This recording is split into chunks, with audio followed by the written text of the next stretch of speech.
I would like to ask the elders for permission to speak at this event. Thank you. Permission has been granted. I would like to thank Ms. Rebecca Suazo and her organizing committee for organizing such a tribute to Dr. Aranda.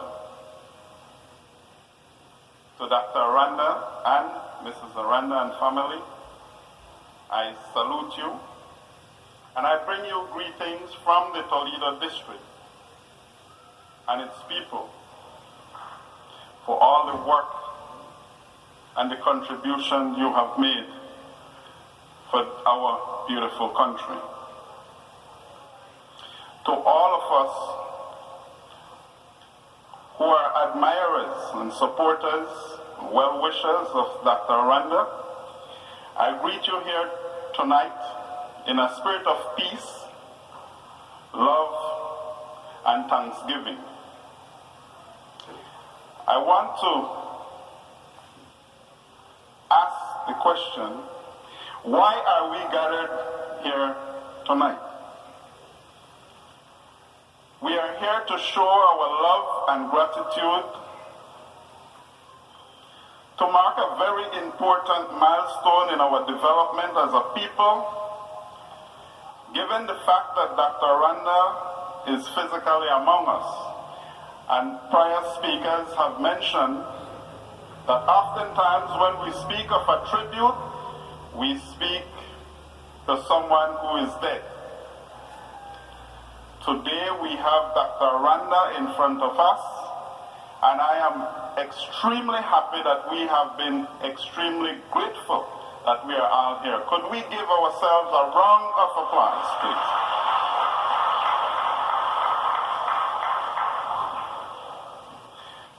When Mrs. Aranda contacted me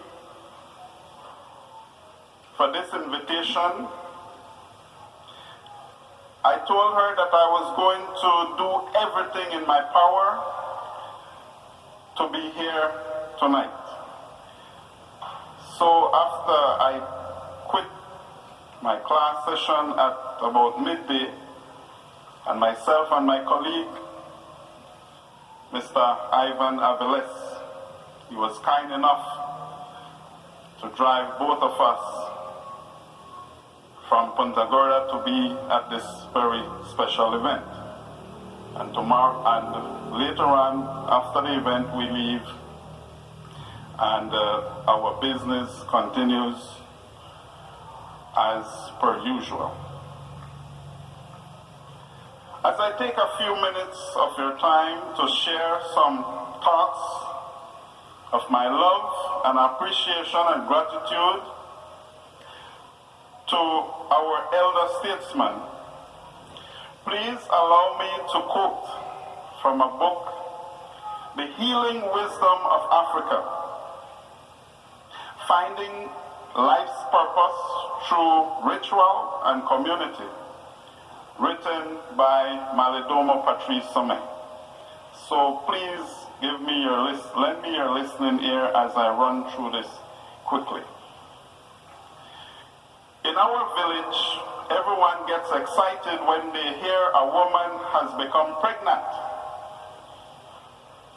Everyone asks, why is this person being sent to us at this time?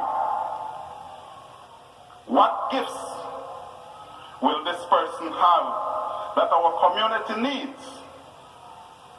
A special ritual is held to answer these questions, and expert shamans gather with the mother of the fetus and place her under hypnosis. They contact the life force behind the fetus and ask it to speak using the mother's voice. The shaman then converse with the fetus, asking it why it is coming into this world and what work it intends to do. And the fetus responds respond in ways that suggest that the individual has first presented a proposal from his or her life's purpose to some council of elders and in the spirit world.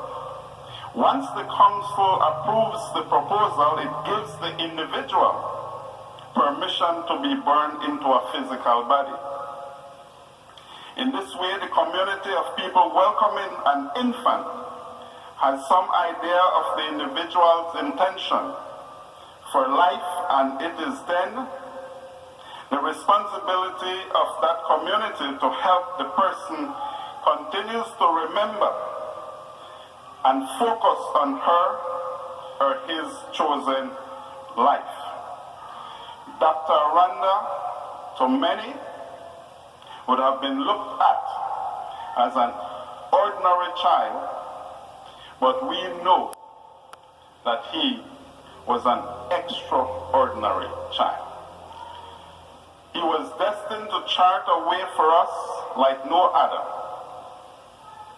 So please allow me, therefore, to share my experience with Dr. Aranda on 3 important missions of historical importance to the Garifuna nation.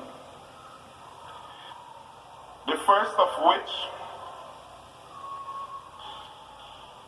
is the trip that he and I made to mainland China. I was privileged to be chosen, as then him being the paramount chief of the World Garifuna Organization, and I being the public relations person, to travel to mainland China for some 21 days in 2001 or so. Here is a country, China, a country of 1,350,000,000 people. And here we are, a Belize of less than 250,000 people, 300,000+ people.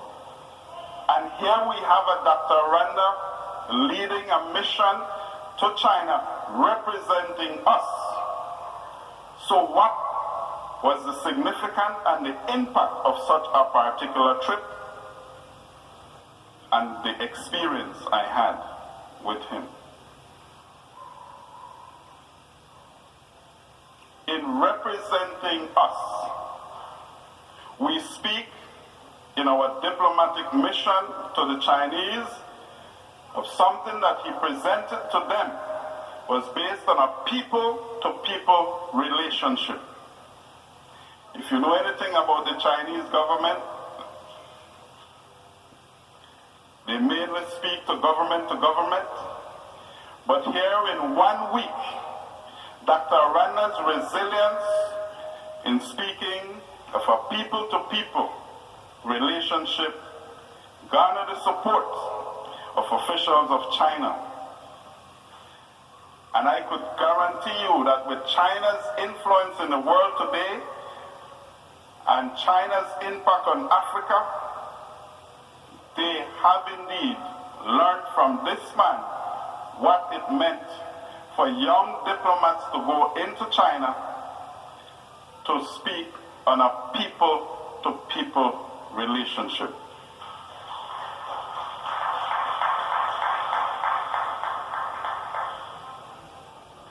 Dr. Aranda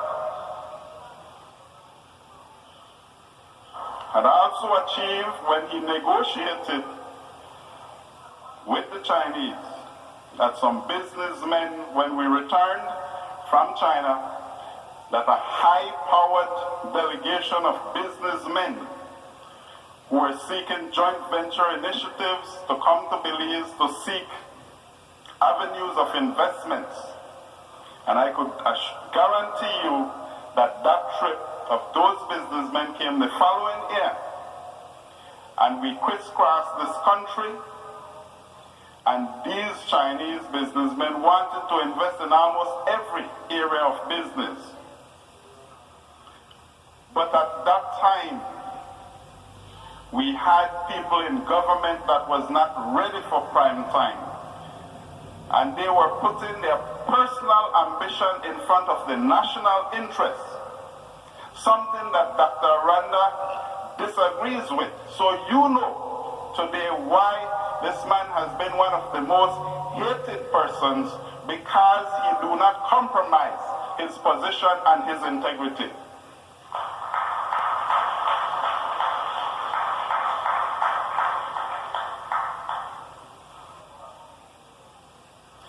One of the things I want to share with you, and I hope that Dr. Aranda will not be embarrassed like my previous speaker had said. When we were in China, we had 10 official meetings with the Chinese government. And when we had to, obviously we had to speak through interpreters. And so for every official meeting, there were 5 to 10 official interpreters to interpret what Dr. Aranda was saying, and vice versa. And when I had the opportunity to speak, the Chinese were asking me to give some highlights about Belize. And when I said that Belize had a population of 300+ thousand people, they were giggling among themselves. And I stopped and I asked, may I ask, why are you laughing? And they said that was one of the population of a medium-sized village in China. But when Dr. Aranda spoke, and after the meeting was over, one of the head interpreters came to me and said, I can't understand, but His Excellency, he has such a high vocabulary that I have problem interpreting what he is saying. And remember, I want you to understand, this is at the highest level. And today, China is a superpower, and we cannot dismiss that. She is the least better nation on earth, and she is rising, and her influence is rising every single day.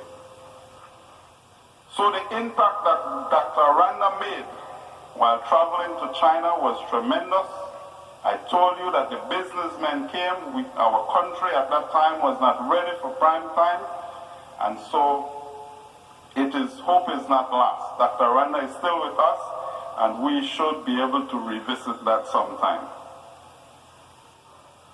The second mission we made was the trip to Bluefields, Nicaragua, and we went to a very unique village, a Garifuna, one of the standing Garifuna village in Nicaragua, called Orinoco.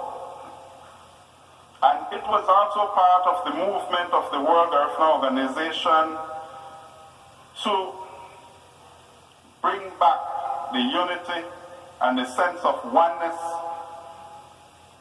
to our people wherever they were on the face of the planet Earth. And again, with the leadership of Dr. Aranda, he ensured, he inspired, he organized, and our people on the east coast of Nicaragua have experienced a unique sense of purpose through the leadership of this magnificent human being.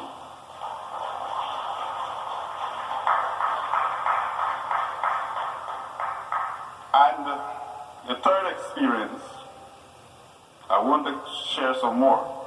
Third experience is our trip to Urume, our trip to St. Vincent and the Grenadines. This trip was a very important trip. It was based on several things. But one of the significance of this trip was when we traveled to the island of Balisao, where prominent historians have shared where our ancestors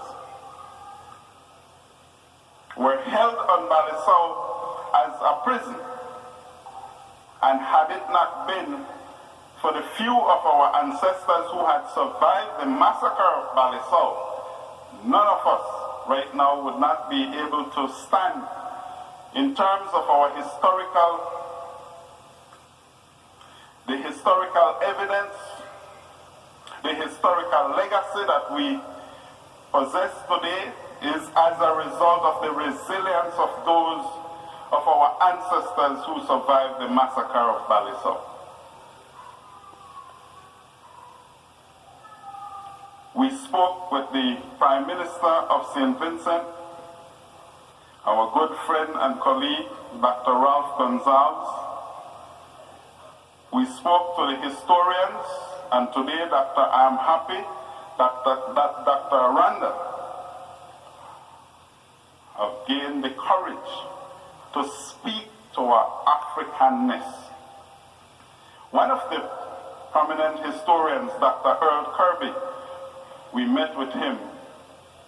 I was extremely happy that we met with Dr. Kirby, even though at that time he was bedridden. But his wife allowed us in his room to have a moment with him. Dr. Kirby asked me to go to the back portion of his door to collect a stone head. And he asked me my opinion about the stone head. I have never seen something like that before.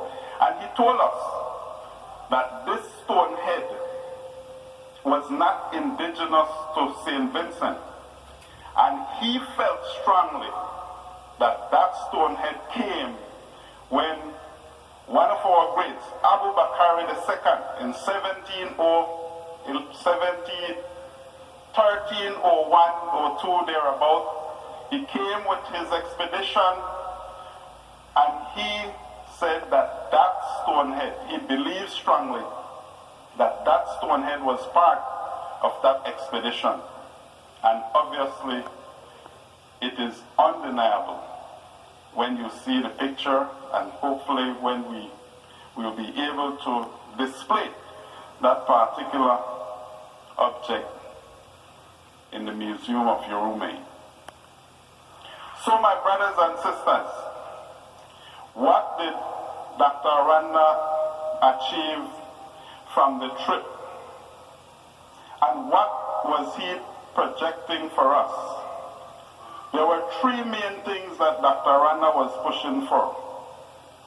One, that St. Vincent would accept the posthumous repatriation of our ancestors. Since our ancestors did not give up their right to their homeland, he was asking the government of St. Vincent to warmly accept our ancestors back home. The second thing he stated, that St. Vincent would give honorary symbolic citizen status to the descendants of those who were expelled. So all of us are included in that. And lastly, he said that St. Vincent would declare a portion of the island of Balisau to be used as a historical, cultural, and spiritual Garifuna park. Now, these are significant moves in our history. I don't know if you have heard about them, but many of you are aware of them. But did you know that while Dr. Aranda was in Urume pushing for our cause, there were some of us who were conspiring to ensure that his vision would be muzzled, would be stifled. And I want to tell it tonight as it is, that this man is a fighter. He continues to fight. And little did you know that every single time that this man is fighting and he has opposition, that those opposition are also opposing us. And if Dr. Aranda is fighting for our cause and still continues to fight for our cause, then we must examine those opposers, those enemy of our people, the enemy of our rise, and we must defeat them in every possible way.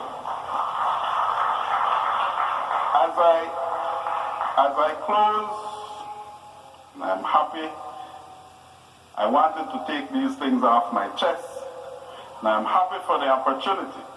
And I want to close, brothers and sisters, with this prayer. It is from the African medicine man. May those from under our feet breathe the warmth of community unto us, so that the peace we seek mounts our bodies and sits on the chairs of our hearts, sprinkling love and joy around us all. May God bless us all.